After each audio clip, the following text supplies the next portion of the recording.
Coil ఎంబులేషన్ and surgery వీటిలో ఏది best? నమస్తే ఫ్రెండ్స్, నేను మీ డాక్టర్ శ్రీధర్దేవుని, ఇంటర్వెన్షన్ రేడియాలజిస్ట్ని.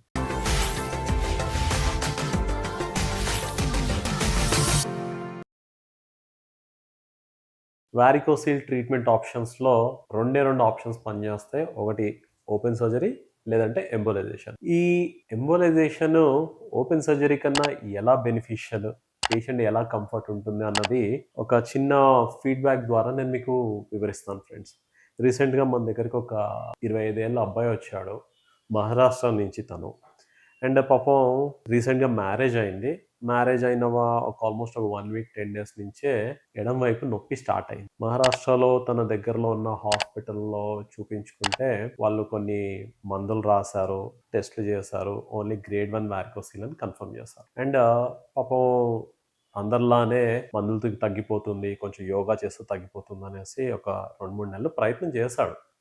ప్రయత్నం చేశాక కూడా ఎప్పుడైతే తగ్గట్లేదో అప్పుడు మన దగ్గరికి యూట్యూబ్ ద్వారా రావడం అన్నది జరిగింది. సో వచ్చిన తర్వాత మనం ఎగ్జామిన్ చేసి డీటెయిల్గా హిస్టరీ తీసుకొని తనకి ప్రాబ్లం ఏంటన్నది కన్ఫర్మ్ చేసి డాప్లర్లో కూడా కన్ఫర్మ్ చేసుకొని వారికోసిల్ ఇది, దీనికి మీకు ఎంబులేషన్ అన్నది కరెక్ట్గా సూట్ అవుతుంది అన్నది మనం చెప్తాం. సో తను మరి ఎలా కన్విన్స్ అయ్యాడో కానీ అంత మహారాష్ట్ర నుంచి కూడా వచ్చి మన దగ్గర సర్జరీ చేయించుకోవడానికి డిసైడ్ అయ్యాడు. సర్జరీ వచ్చేసి అందరికి తెలుసు, మన హాస్పిటల్లో మనం గజ్జల నుంచి కాకుండా మోచేతి నుంచి మనం లోపలికి వెళ్తాం. సో ఈ అబ్బాయికి కూడా మనం మోచేతి నుంచే లోపలికి వెళ్ళి ప్రొసీజర్ మొత్తం కూడా చేయడం అనేది జరిగింది. అండ్ మోచేతిలో ఏదైతే రక్తనాళం నుంచి మనం బ్లడ్ శాంపుల్ తీస్తామో అదే రక్తనాళం నుంచి మనం లోపలికి వెళ్ళి ఈ ఎంబులైజేషన్ అనేది చేస్తాం అన్నమాట ఈ అబ్బాయికి. సో మొదటిసారి ఎప్పుడైతే మనం ఏదైతే రక్తనాళానికి మత్తుమంది ఇస్తామో ఆ సూది తప్పిస్తే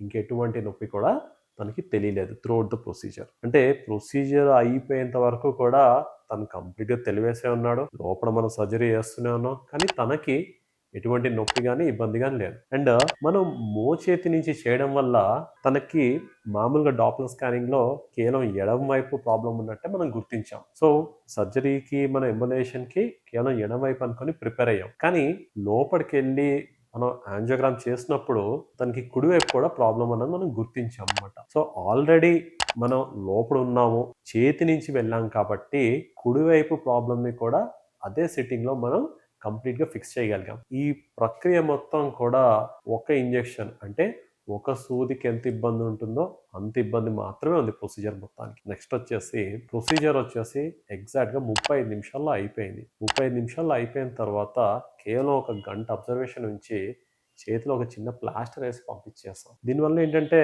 అబ్బాయి మరుసటి నుంచే తన ఆఫీస్కి వెళ్ళడం హ్యాపీగా వెళ్ళగలిగాడు. అండ్ సార్ మెడిసిన్స్ అన్నాడు, కేవలం 3 మాత్రలు, అవి ఒక 5 రోజులకు రాసాం. అంటే ప్రొసీజర్ కానీ దాంట్లో వాడే మెటీరియల్ కానీ ఇప్పుడు ఎంత ఎస్టాబ్లిష్డ్ అంటే వారికోసిల్కి ఎంబులైజేషన్ అన్నది స్టాండర్డ్ ట్రీట్మెంట్ లాగా తయారవుతుంది. మెల్లిమెల్లిగా చాలామంది పేషెంట్స్, ముఖ్యంగా ఎవరైతే ఈ నాలెడ్జ్ ఉండి ఓపెన్ సర్జరీకి ఇది ఎంత బెనిఫిషియల్ అని అర్థం చేసుకుంటున్నారో అందరూ కూడా మెల్లిగా ఎంబులైజేషన్ వైపు షిఫ్ట్ అవుతున్నారు. అలా ఎంతోమంది పేషెంట్స్తో పాటు మన ఈ కొత్త పేషెంట్ మహారాష్ట్ర నుంచి కూడా మనం బెస్ట్ రిజల్ట్స్ ఇవ్వగలిగాం. Thank you.